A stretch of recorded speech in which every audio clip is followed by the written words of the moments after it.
धर्मवीर छत्रपती संभाजी महाराज यांचा बलिदान दिन आहे। वाघाच्या कपड्यात घालून हात मोजतीदार तो शंभूराजा, रुद्राचा अवतार म्हणजे शंभूराजा, शिवरायांची तळपती तलवार म्हणजे शंभूराजा, सळसळत्या रक्ताचा धगधगता अंगार म्हणजे शंभूराजा, मराठ्यांचे उसळलेले रक्त म्हणजे शंभूराजा। अशा छत्रपती शंभू महाराज, छत्रपती धर्मवीर संभाजी महाराज यांना 1 फेब्रुवारी 1689 ला क्रूर कर्मा औरंगजेब यांना पकडण्यात आलं संगमेश्वर या ठिकाणी, आणि त्यांचा 40 दिवस हात करून त्यांना ठार मारण्यात आलं। त्यांच्या हाताची नखं काढण्यात आली, त्यांचे डोळे काढण्यात आले, त्यांची जीभ काढण्यात आली, पूर्ण 40 दिवस त्यांचा हात करण्यात आले।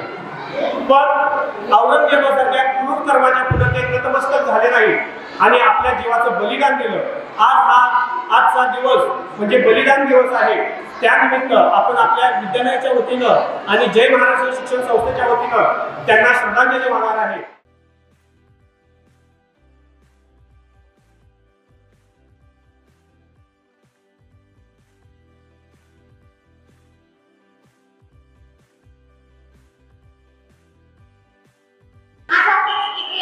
एकत्र जमलेलो आहोत। शांतकाला कशी ओढ असते वर्षा ऋतूची, शांतकाला कशी ओढ असते वर्षा ऋतूची, चकोराला कशी ओढ असते चंद्रकिरणांची, चकोराला कशी ओढ असते चंद्रकिरणांची, अगदी तशीच ओढ आमच्या विद्यार्थ्यांना वार्षिक स्नेह संमेलनाची असते। वार्षिक स्नेह संमेलन म्हटलं की आमच्या विद्यार्थ्यांचा जल्लोष, आनंद, उत्साह अगदी शिगेला पोहोचतो। आणि अशाच या कार्यक्रमाची सुरुवात आपण शिवप्रतिमा पूजन आणि संभाजी महाराजांच्या प्रतिमा पूजनाने करणार आहोत। मान्यवरांनी प्रतिमा पूजन करावं अशी मी त्यांना विनंती।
जय जय महाराष्ट्र माझा, गरजा महाराष्ट्र माझा, जय जय महाराष्ट्र माझा, गरजा महाराष्ट्र माझा, जय जय महाराष्ट्र माझा, गरजा महाराष्ट्र माझा।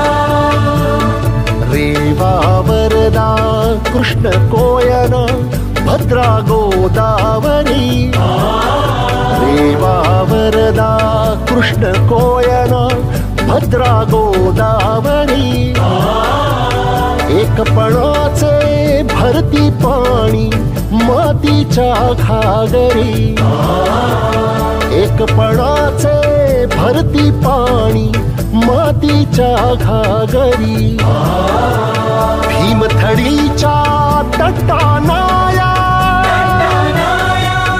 भीमथडीच्या तटानाया यमुनेचे पाणी पाजा। जय महाराष्ट्र माझा, जय जय महाराष्ट्र माझा, गरजा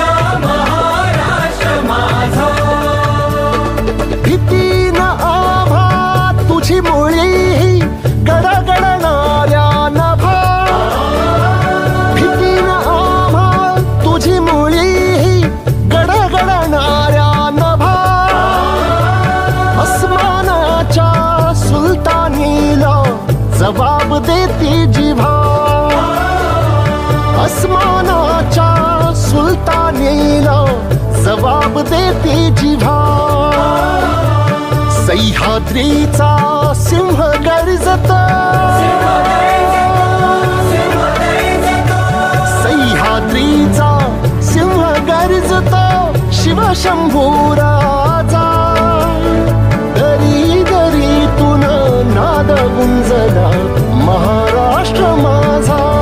जय जय महाराष्ट्र माझा, दर्जा महाराष्ट्र माझा. आस्ते करो, आस्ते कदम. गणपती गजाश्वपती भूपती प्रजापती सुवर्णरत्न श्रीपती अष्टावधान जागृत अष्टप्रधान वेष्टित न्यायालंकार मंडित शस्त्रास्त्र शास्त्र पारंगत राजनीती धुरंधर प्रौढ प्रताप पुरंदर क्षत्रिय कुलावतंस सिंहासनाधीश्वर हिंदू कुलभूषण हिंदवी स्वराज्य संस्थापक म्लेच्छ क्षय दीक्षित मुघल साम्राज्य विध्वंसक महाराजाधिराज योगीराज श्रीमंत महाराज श्रीमंत पुण्यश्लोक श्री श्री श्री छत्रपती शिवाजी महाराज की जय. छत्रपती शिवाजी महाराज की भाऊविषयी एक क्लिप ऐकली. अशा या भाऊचे आणि शिक्षकाचे नाते हे संस्थापक म्हणून नव्हे तर एक कुटुंब प्रमुख म्हणून आमच्याशी आहे. चूक झाल्यास प्रसंगी रागवणारे आणि चांगले काम केल्यास कौतुकाची थाप पाठीवर टाकणारे असे हे आमचे मान्य श्री राजाराम डांगे भाऊ. सदैव समाजकार्यामध्ये पुढे असणारे अशा या भाऊंनी कार्यक्रमाचे प्रास्ताविक करावे अशी मी त्यांना विनंती करते. सुसंस्कार, स्वाभिमान व त्याग हीच खरी राष्ट्रभक्ती. सन्मानपत्र श्री राजाराम धोंडीराम डांगे भाऊ, संस्थापक अध्यक्ष, जय महाराष्ट्र शिक्षण संस्था कडेगाव. गुणवंतांनी गुणवंतासाठी उभारलेल्या गुणवत्तेचे एक अखंड अविरत अभियान उत्तरोत्तर उत्तुंग आणि उत्तम दिशेने वाटचाल करीत आहे.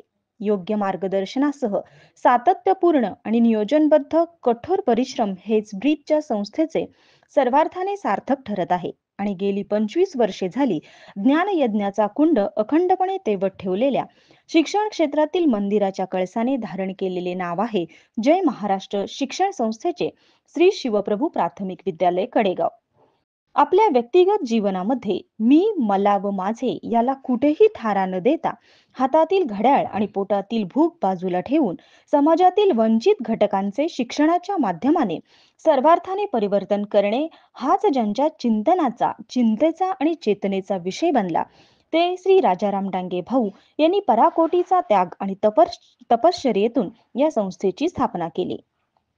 शेती, माती, नाती, नीती, संस्कृती यांचे सदैव स्मरण ठेवून शिक्षण कार्याचे शिवधनुष्य उचलले आणि मनगटात असणाऱ्या सामर्थ्य व हिमतीवर पेलले सुद्धा.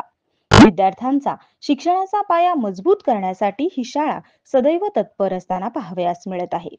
पाऊल पाटेचे स्मरण, आई वडिलांच्या कष्टाची जाणीव, विनम्र स्वभाव, विलक्षण स्मरणशक्ती, वृत्तीमधली परिपक्वता, सात्विकतेचा साज असणारी बुद्धिमत्ता, समाजकार्याचे शिवधनुष्य पेलण्याची मनगटात असणारे सामर्थ्य, वेगळेपण, चिरंतन काळ टिकणारे काम आपल्या हातून घडावे ही अंतकरणात असलेली तळमळ, आपले गाव, समाज व राष्ट्राप्रती असणारी अभंगनिष्ठा आणि स्वकर्तृत्वाने प्राप्त केलेली अलौकिक प्रतिष्ठा ही ज्यांच्या व्यक्तिमत्वाची कवच कुंडले आहेत त्यांनी धारण केलेले नाव आहे श्री राजाराम धोंडीराम डांगे भाऊ. भाऊंच्या जीवनाच्या पाऊल वाटेवर प्रत्येक वेळी ज्यांनी खंबीरपणे साथ दिली त्या त्यांच्या सुविद्य पत्नी सौ नंदादेवी राजाराम डांगे या आहेत. एक आदर्श पत्नी, उत्तम गृहिणी व सौजन्य माता माऊली म्हणून आज त्यांच्याकडे आदराने पाहिले जाते.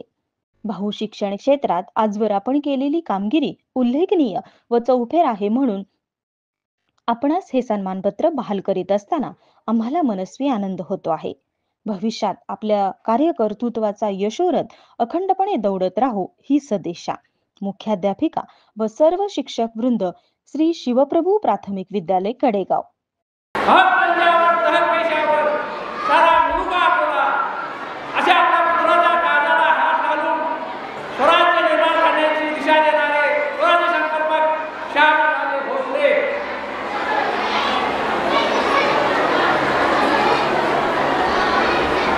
मी प्रथम भारतीय आहे आणि शेवट पण भारतीय म्हणूनच राहणार म्हणून भगवे निळे काळे पांढरे सारे फल बाजूला सारून कलेला सर्वोत्तम मानणारे बाबासाहेब आंबेडकर रयत राजा करता नसते राजा रयते करता असतो हे आपल्या अडचणींना निक्षून सांगणारे छत्रपती शाहू महाराज स्त्री शिक्षणाच्या जननी सावित्रीबाई फुले वीर माता राष्ट्रमाता जिजाऊ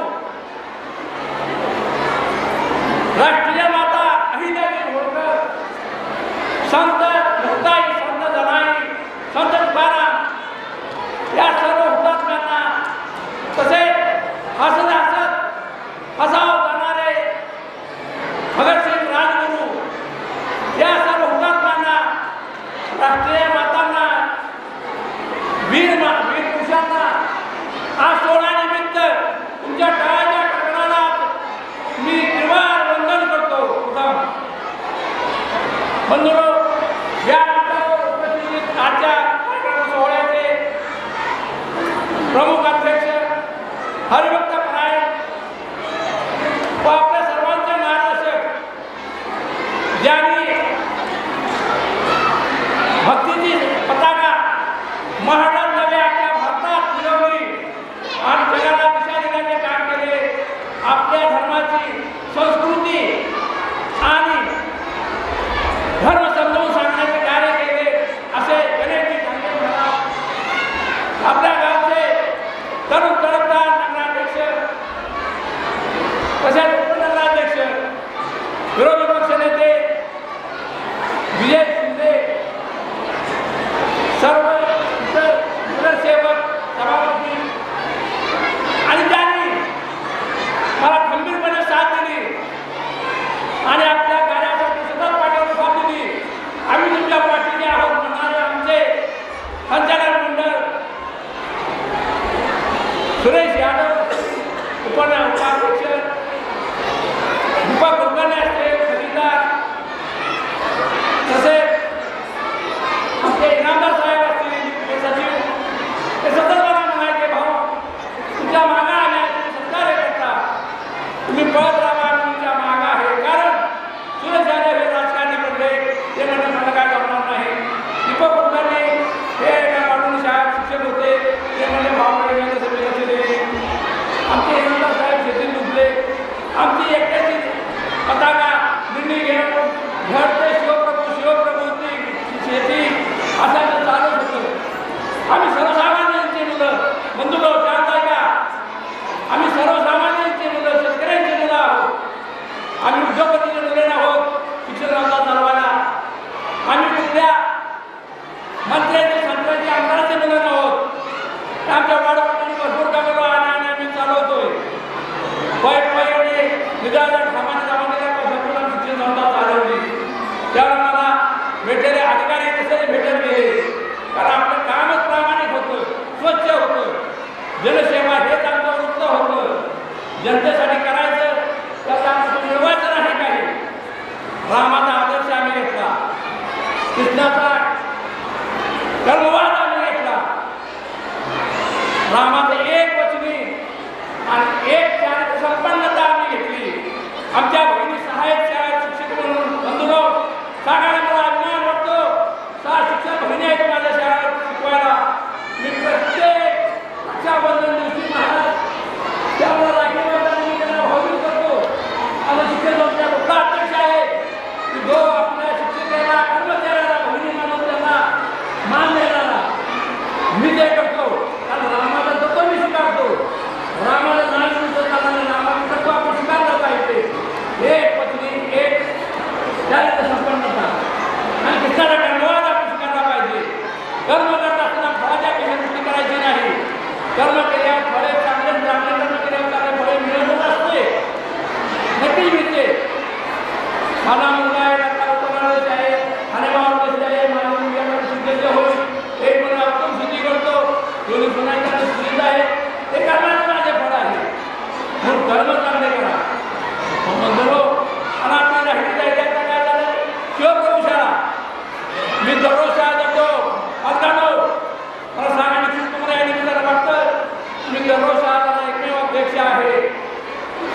आल्यानंतर मी प्रत्येक वर्ग तपासतो, प्रत्येक शिक्षकाला विचारतो आज काय झालं काय नाही, मुलांना तुम्ही काय दिलं. माझा शिक्षक धनाकडे ते शिकवतो हे मी पाहिलं आहे. शिक्षकाला प्रत्येक वर्गात भेटतो हे मी पाहिलं आहे.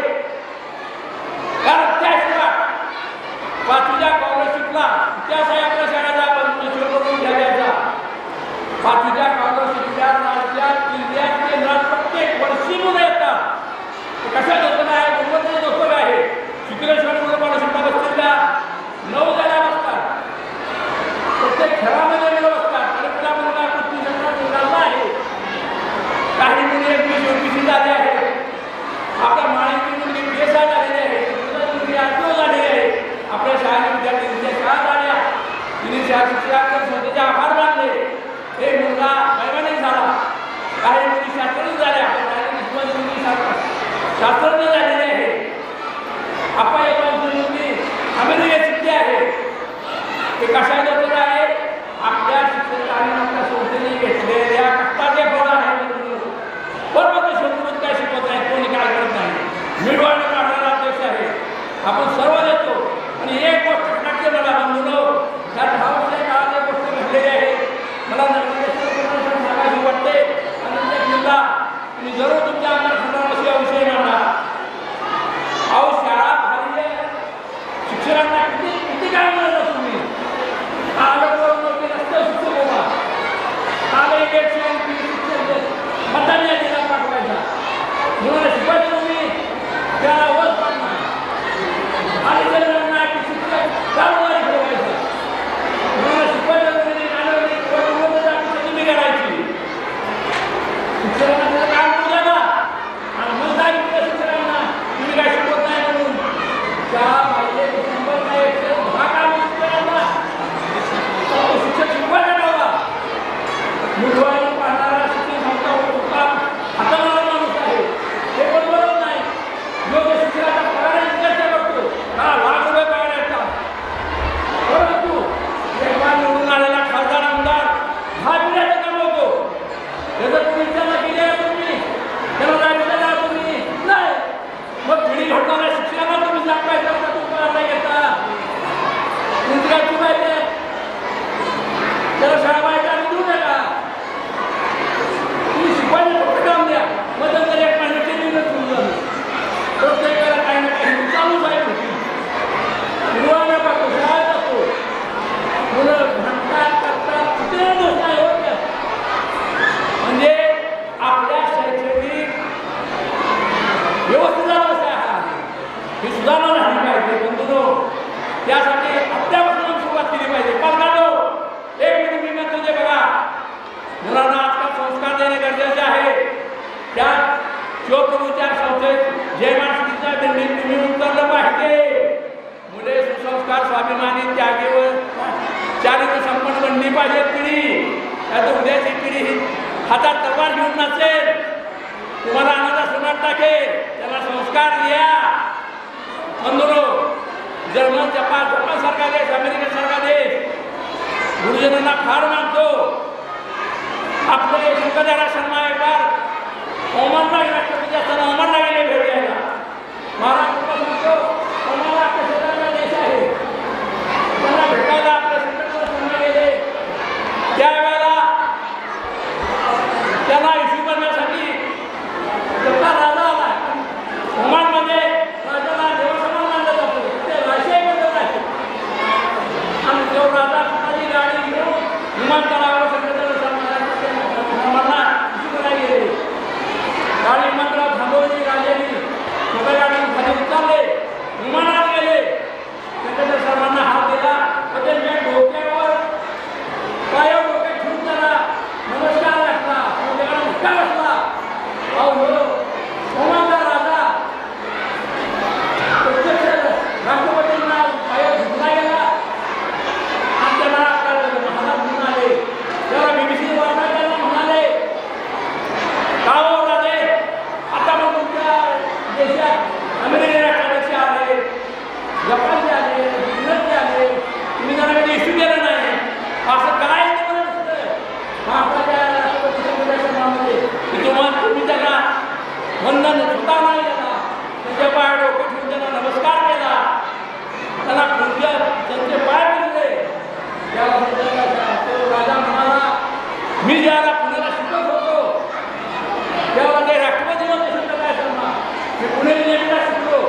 त्यावेळेला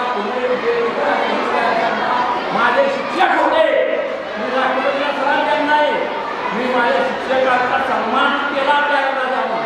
म्हणजे पुण्यासारख्या छोट्या देशात शिक्षकाला एवढं मानलं जातं, अमेरिकेत हे मानलं जातं.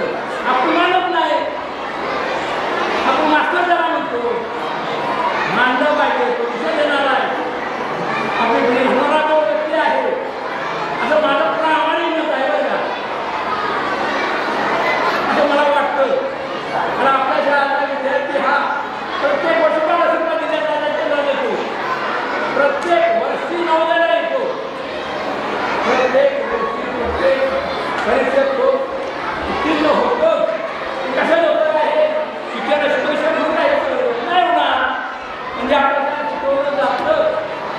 आणि ते संस्कारानं स्वाभिमानानं शिकवलं जातं. स्वाभिमान जपला पाहिजे, संस्कार जपला पाहिजे, हे ठरवलं पाहिजे आपण. काही करू नाही. लक्षात ठेवा आता तुमची जबाबदारी आहे ही. तुम्ही ही मुलांना आपल्या मुलांना जवळ बघवा. तुमचा मुलगा असेल माझा बहिणी जाऊ शांत आहे का माझा एक 2 मिनिटं. तुमचा मुलगा असेल त्याला जवळ बघवा, त्याला म्हणा तुला सर्वोच्च पद मिळवायचं आहे. अशा क्षेत्रात कुठल्याही क्षेत्राला त्या ठिकाणी तुला पुरस्कार सर्वोच्च पुरस्कार मिळाला पाहिजे. सर्वोच्च पुरस्कार म्हणजे कुठला? भारतरत्न अजिबात नाही, ऑक्सफर्ड तो बी नाही, पद्मभूषण नाही, महाराष्ट्र भूषण अजिबात नाही. तो ज्यावेळेला तुमचा मुलगा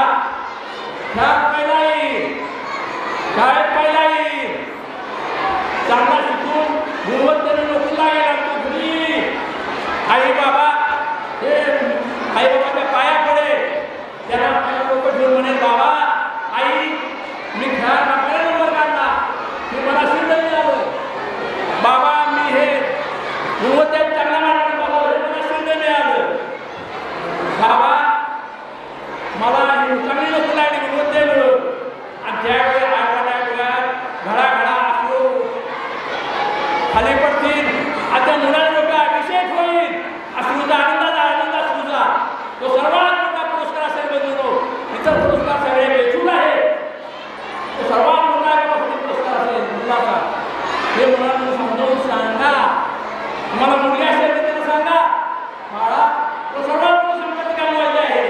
कुठली दागदागिने नाही, पैसा नाही, मुलीपेक्षा नोकरी नाही. मग कुठला तू या क्षेत्रात शिकत आहेस, या क्षेत्रात नोकरीला आहे, या ठिकाणी शहरात नोकरीला आहे, शहरात शिकत आहे, तर त्या अशी वाट तुझ्या वाढलेले दुःखाने असलेल्या कामाने आणि वडिलांची मान हा समाजात खाली पडता कामा खाली होता कामा नये.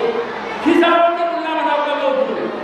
हे मुलींना ज्ञान देणं, हे संस्कार देणं आपल्या गरज आहे काळाची बंधू. आणि हे आपण केलं पाहिजे. आता हे करणं गरजेचे आहे. आम्ही सगळे करतच आहोत, तुम्ही सांगितलं व्हा. एवढं मग मी विचारतो एक 2 मिनिट उर्दू शायराने तेवढं तुम्हाला सांगतो. एक 2 मिनिटं बंधू. दारात के किनारे इमारतों में बेआग, उर्दू शायर काय म्हणतो माहिती आहे का? दारात के किनारे इमारतों में बेआग, सब लोग भागे इमारत को आग बुझाने. किसी को लोगों को बचाया, किसी ने कपड़े को बचाया, किसी ने आदमी को बचाया. उस दारात के किनारे एक पौधा था, उसमें कौवा बैठा था. उस कौवे ने देखा एक चिमनी छोड़ के पानी लेकर उस आग में डालती थी. तो कौवे ने बोले चिड़ियाई तुम्हारे तो उसमें पानी कितना भरेगा, अब उसमें आग का सोना भी नहीं भूजेगा.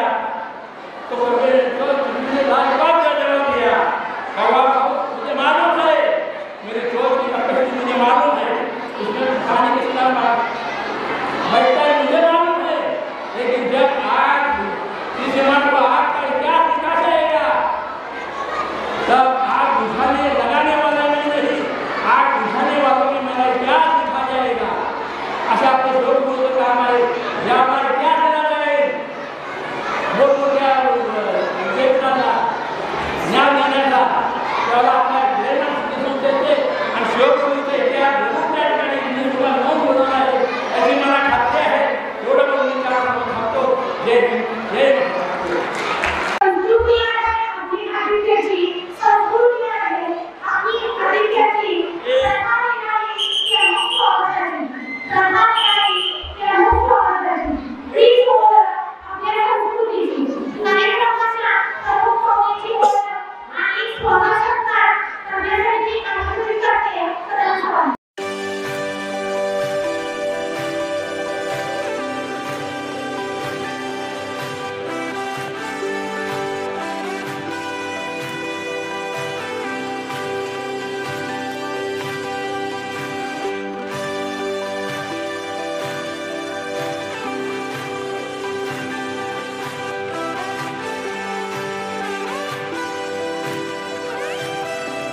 आपण सक्षम राहायला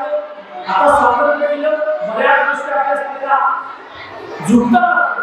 कशा करता तर एक या महाराष्ट्रात जेवढं चांगलं घडलं, या देशात जेवढं चांगलं घडलं, या जगात जेवढं चांगलं घडलं, याच्या मागे सगळ्यात मोठा हात कोणाचा असेल तर तिचं नाव आहे स्त्री. सगळ्यात मोठा हात आहे तिचा. जेवढं चांगलं घडवते ती स्त्री घडवते. म्हणून आता चांगलं घडवायचं तुम्हाला देश नाही, आता तुम्हाला राज्य नाही चांगलं घडवायचं, आता तुम्हाला जग नाही घडवायचं, तालुका नाही घडवायचं, राज्य नाही घडवायचं, तुम्हाला आता तुमचं कुटुंब घडवायचं. या करताना मी सज्ज व्हा आणि आपल्या मुलांना योग्य ते संस्कार करा. बघा संस्काराची दिशा काय असते. लहानपणापासून आपल्या पोराच्या हातात काय द्यायचे तुम्ही ठरवायचं. घरामध्ये वेगळ्या पोरामध्ये तेवढी वृत्ता असायला पाहिजे, तेवढी सक्षमता असायला पाहिजे. आपल्या पोराचं ध्येय आपल्या आईने ठरवायला पाहिजे. लहानपणी बाळाला काय व्हायचं, लहानपणी बाळाला काय व्हायचं ज्या दिवशी तुम्ही त्याला सांगाल ना, आता दहावीच्या पोराला विचारलं तुला काय व्हायचं, तर म्हणतो अजून मला पास व्हायचं काही नाही. जर त्याच्या लक्षात तुम्हाला 10वी पास होतो तो पुढचं भविष्य मध्ये गेला. एक लग्नाला शिकवलं नाही. बघा बसलेले सगळे अर्जुनाला ज्यावेळी गुरुवारांनी शिकवलं, गुरुवारांनी सांगितलं बाळा या समोरच्या झाडावरती पक्ष आहे, त्या पक्षाचा तुम्हाला डोळा टिपायचा. टिपाकाने बाळाला परीक्षेसाठी सगळे विद्यार्थी अशा रंगणात घेतलेले. एका झाडावर एक पक्षी बसलेले, धनुष्यबाणाला बाण लावलेले आणि समोर आपल्या गुरुवारांनी सांगितलं थांबा रे बाळा, डोळा थांबा. का त्या झाडावरती तुम्हाला काय दिसते. एक विद्यार्थी उठून म्हणतो गुरुवर्य मला ते झाड दिसते, झाडाच्या फांद्या दिसतात, झाडाची पाने दिसतात, पक्षी दिसतो आणि मग त्या पक्षाचा डोळा दिसतो. गुरुवर्यांनी सांगितलं नाही बाळा तू त्या पक्षाचा डोळा बघू शकत नाही, बाजूला असो. दुसरा विद्यार्थी मला तुला काय दिसतंय. गुरुवर्य मला झाड दिसते, झाडाच्या फांद्या दिसतात, पानं दिसतात, मला पक्षी दिसतो, मग डोळा दिसतो. बाळा तुला नाही बाजूला सर. दुसरा विद्यार्थी आला मला तुला काय दिसतं. सर गुरुवर्य मला ते झाड दिसत नाही, मला झाडाच्या फांद्या दिसत नाही, मला फक्त पक्षी दिसतोय. नाही बाळा तू सुद्धा त्या पक्षाचा डोळा बघू शकत नाही. अर्जुनाला विचारलं बाळा तुला काय दिसतं. अर्जुन म्हणाला सर ओ गुरुवर्य मला झाड दिसत नाही, झाडाच्या फांद्या दिसत नाही, मला पानं दिसत नाही. नवे जो पक्षी दिसायचा आहे तो पक्षी सुद्धा मला दिसत नाही. मग गुरुवर्यांनी विचारलं बाळा तुला काय दिसतंय. तेव्हा गुरुवर्यांनी सांगितलं गुरुवर्यांना अजून सांगतो गुरुवर्य मला फक्त त्या पक्षाचा डोळा दिसतोय. ज्या दिवशी तुमचं ध्येय दिसेल, ज्या दिवशी तुमचं ध्येय दिसेल त्या दिवशी जगातली सगळी असणारी इच्छा, तुमच्या असणारे सगळे श्रेय तुम्हाला मिळायला राहणार नाही. त्यामुळे गुरुवर्यांनी सांगितलं सोड आपण परिपक्व झाला म्हणून आपलं ध्येय असं अचूक ठरवा आणि ते ध्येय मिळवण्याकरता तुमच्या पालकांना सगळ्या पालकांनी आपले लक्ष द्यावं असे मी विनंती करेन. हा वेळ आहे, बराचसे आपल्याकडे बोलणारे आहेत. मला भाऊनी आज आमंत्रित केलं तर रजनी भाऊचं संस्थापकांचे सर्वांचे मनस्वी आभार व्यक्त करतो. अशीच आपल्या शिवप्रभू शाळेची वाटचाल उत्तुंग बळाने घेत राहावं अशी परमेश्वराची प्रार्थना करतो. आणि 2024-25 या शैक्षणिक वर्षातील श्री शिवप्रभू प्राथमिक विद्यालयाच्या वार्षिक स्नेहसंमेलनानिमित्त आणि विशेष गुणवत्ता पूर्ण असणारे जे विद्यार्थी त्या विद्यार्थ्यांच्या त्यांच्या पालकांच्या सत्कार समारंभ या समारंभाच्या निमित्तानं उपस्थित असणारे त्यांच्या शुभाशय हा कार्यक्रम संपन्न झाला आणि गेले पुस्तक आपल्याला अत्यंत चांगलं मार्गदर्शन केलं असे आपल्या या विभागातील अत्यंत आध्यात्मिक क्षेत्रातील माननीय भगवान गणेश महाराज दांडेकर हे इथे उपस्थित राहिले. त्यांनी आपल्याला मार्गदर्शन केलं. आपला हा जो कारखाना याच्यामध्ये कायमचे व्यस्त असतात त्यामध्ये त्याबद्दल संस्थेच्या वतीनं त्यांचे मनपूर्वक आभार धन्यवाद. त्याचबरोबर आजच्या या कार्यक्रमाच्या निमित्तानं आपल्या शाळेमध्ये नगराध्यक्ष आमचे धनंजय भैया देशमुख हे घरातले उपस्थित राहिले. आमच्या संस्थेचे संचालक आणि नगरेचे पत्रकाराध्यक्ष माननीय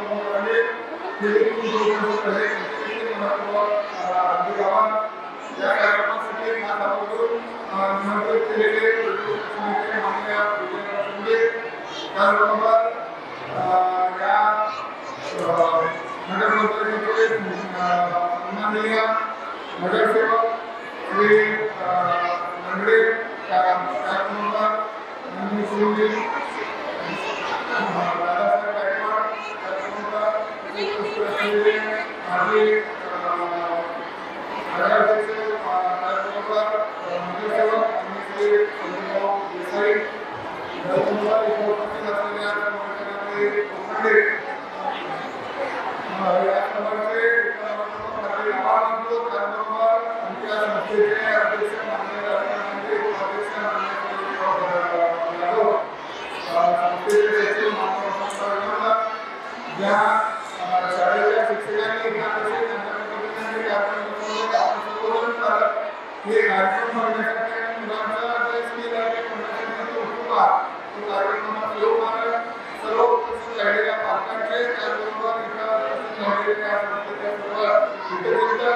सर्व या शाळेचा स्टाफ या सर्वांच्या गावात त्याचबरोबर या कार्यक्रमासाठी ज्या संस्थेने आपल्याला हे कार्यालय उपलब्ध करून दिलं हे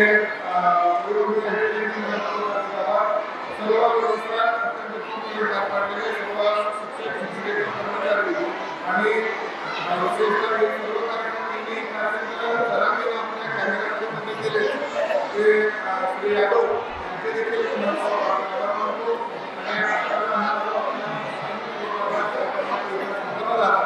त्यानंतर